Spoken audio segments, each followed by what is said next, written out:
ትንቢተ ዘካርያስ ምዕራፍ 6 ተመልሼም ዓይኖቼን አነሳው፣ እነሆም 4 ሰረገሎች ከሁለት ተራራ መካከል ሲወጡ አየሁ። ተራሮቹም የናስ ተራሮች ነበሩ። በፊተኛው ሰረገላ መጋላ ፈረሶች፣ በሁለተኛውም ሰረገላ ዱሪ ፈረሶች ነበሩ። በሶስተኛውም ሰረገላ አምባላይ ፈረሶች፣ በአራተኛውም ሰረገላ ቅጥል ጣል ፈረሶች ነበሩ። ከኔ ጋር ይነጋገር ለነበረውም መልአክ መልሼ ጌታ ሆይ እነዚህ ምንድናቸው አልኩት። መልአኩም መልሶ እነዚህ በምድር ሁሉ ጌታ ፊት ከቆሙበት ስፍራ የሚወጡ 4 የሰማይ ነፋሳት ናቸው። ዱሪ ፈረሶች ያሉበት ወደ ሰሜን ይወጣል፣ አምባላዮቹም ከነርሱ በኋላ ይወጣሉ፣ ቅጥል ጣሎችም ወደ ደቡብ ይወጣሉ አለኝ። መጋላዎቹም ደግሞ ወጡ፣ በምድርም ይመላለሱ ዘንድ ለመሄድ ይፈልጉ ነበር። እርሱም ሂዱ በምድር ላይ ተመላለሱ አለ።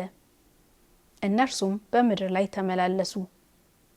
ጮሆም እነሆ ወደ ሰሜን ምድር የሚወጡት እነርሱም መንፈሴን በሰሜን ምድር ላይ አሳርፈዋል ብሎ ተናገረኝ። የእግዚአብሔርም ቃል ወደ እኔ እንዲህ ሲል መጣ። ከባቢሎን ከመጡት ምርኮኞች ከሄልዳይና ከጦቢያ ከዮዳሄም ውሰድ። በዚያ ቀን መጥተህ ወደ ሶፎንያስ ልጅ ወደ ኢዮስያስ ቤት ግባ። ብርንና ወርቅን ከእነርሱ ውሰድ፣ አክሊሎችንም ስራ።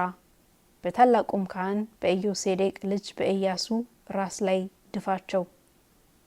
እንዲህም በለው፣ የሰራዊት ጌታ እግዚአብሔር እንዲህ ይላል፣ እነሆ ስሙ ቁጥቋጥ የሚባል ሰው በስፍራው ይበቅላል፣ የእግዚአብሔርንም መቅደስ ይሰራል። እርሱ የእግዚአብሔርን መቅደስ ይሰራል፣ ክብርንም ይሸከማል። በዙፋኑም ላይ ተቀምጦ ይነግሳል። በዙፋኑም ላይ ካህን ይሆናል። የሰላምም ምክር በሁለቱ መካከል ይሆናል።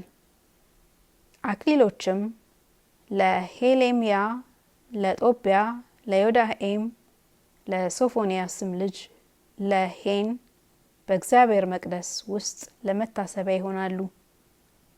በሩቅም ያሉ መጥተው የእግዚአብሔርን መቅደስ ይሰራሉ። የሰራዊት ጌታ እግዚአብሔርም ወደ እናንተ እንደላከኝ ታውቃላችሁ። የአምላካችሁንም የእግዚአብሔርንም ቃል አጥብቃችሁ ብትሰሙ ይህ ይሆናል።